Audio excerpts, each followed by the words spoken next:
Good afternoon. Welcome back to Passion World Talk Radio Network, a wholly owned subsidiary of Global Media Network, LLC. Educate, enlighten, entertain.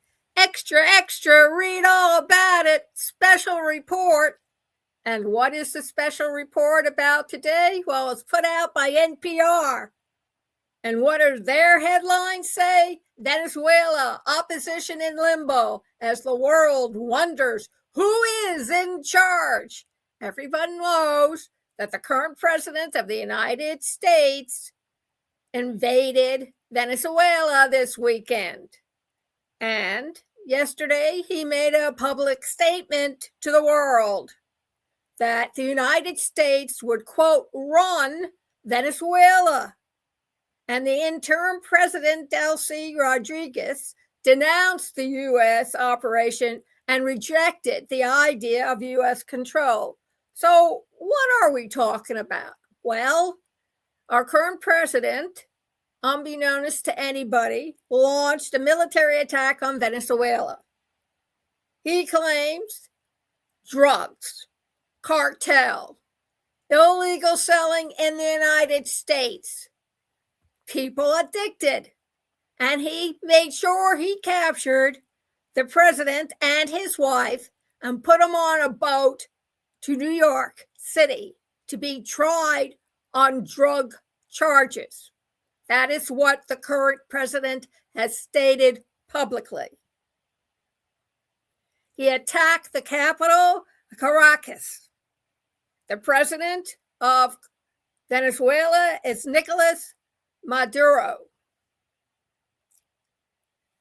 On Saturday, again, he claimed that the United States was going to run Venezuela, saying we're going to run the country until we can do a safe, proper, and judicious transition. And then he indicated that Delcy Rodríguez, Mario's deputy, had been sworn in as Venezuela's interim president and would act as partner in letting the United States run the country. And he stated, she's essentially willing to do what we think is necessary to make her country great again. Venezuela's Supreme Court later confirmed it as they swore in Rodríguez as acting president. But Rodríguez, who was voted in as vice president in 2018, well, she made her own address on state television in which she undermined our current president's claims. Quote, there's only one president in this country, and his name is Nicolás Maduro, Rodríguez said, surrounded by other Venezuelan military leaders. We are determined to be free, she added. What is being done to my country is barbaric. Now, our current president said in his press conference that Rodríguez had a conversation with the U.S. Secretary of State, Marco Rubio, about what were the next steps for her country. In that conversation, our president claimed that Rodríguez said, quote, we'll do whatever you need, unquote. And he said, I think she was quite gracious. But with Rodríguez's response, undermined that statement.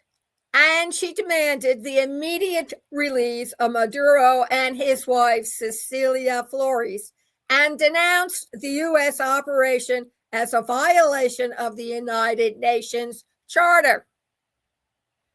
After Rodríguez contradicted our president, Secretary of State Rubio said he was withholding judgment.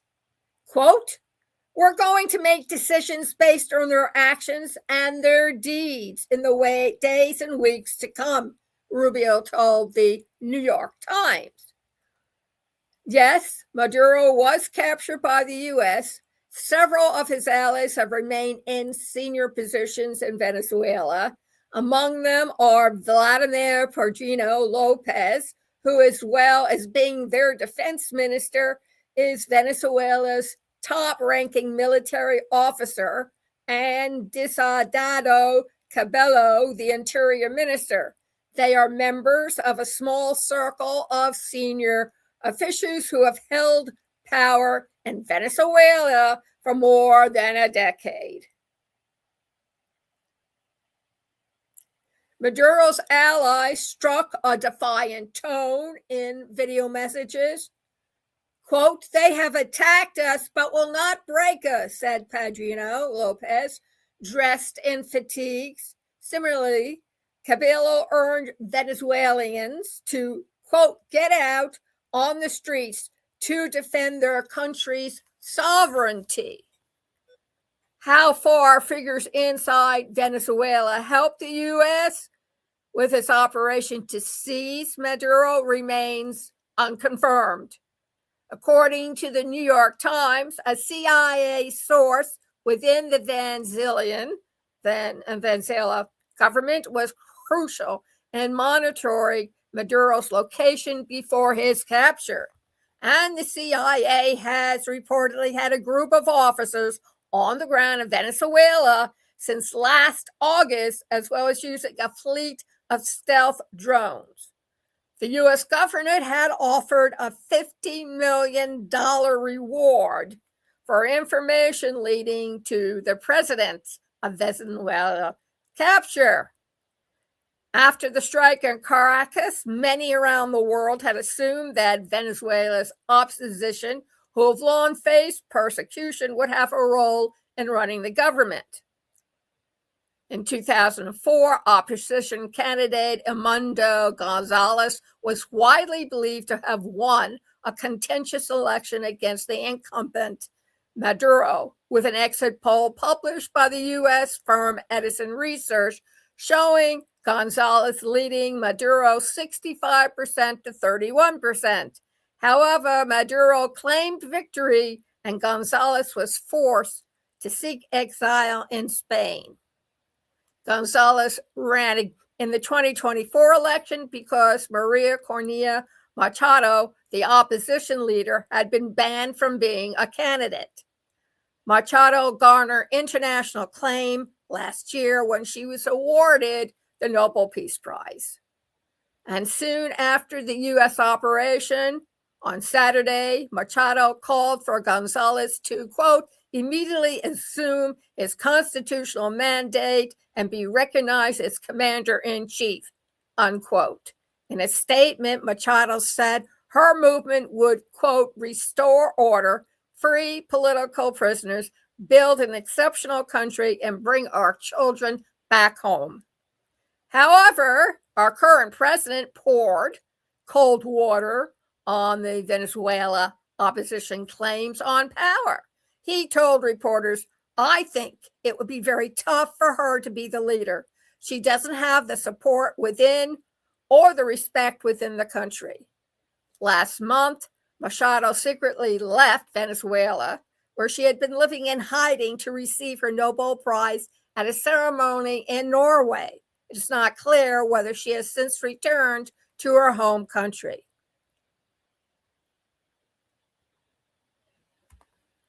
And you want to read the rest of the article, will be published on passionateworldtalkradio.com/blog at this URL, so you can get all the information, which is coming to you by NPR and their Illinois office.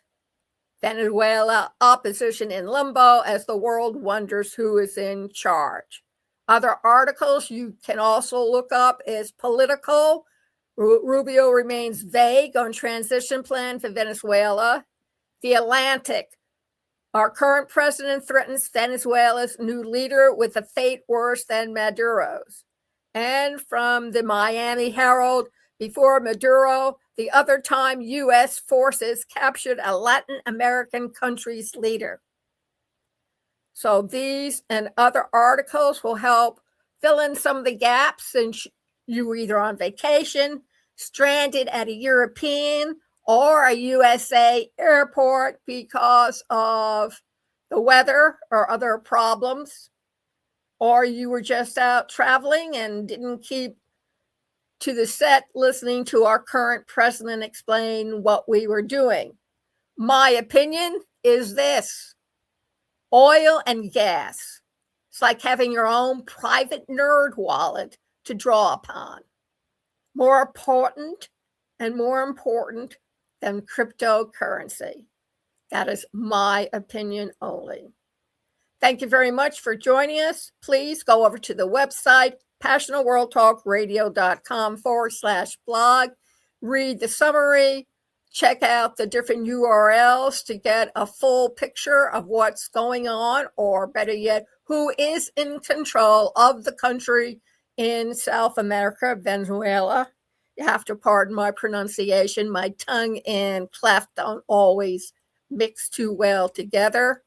If you have any opinions, thoughts, why you believe we're in there in the first place, make a comparison to previous world leaders from World War II, send it all to pwrnetworkllc@gmail.com. Thank you very much for listening, and enjoy the rest of the week.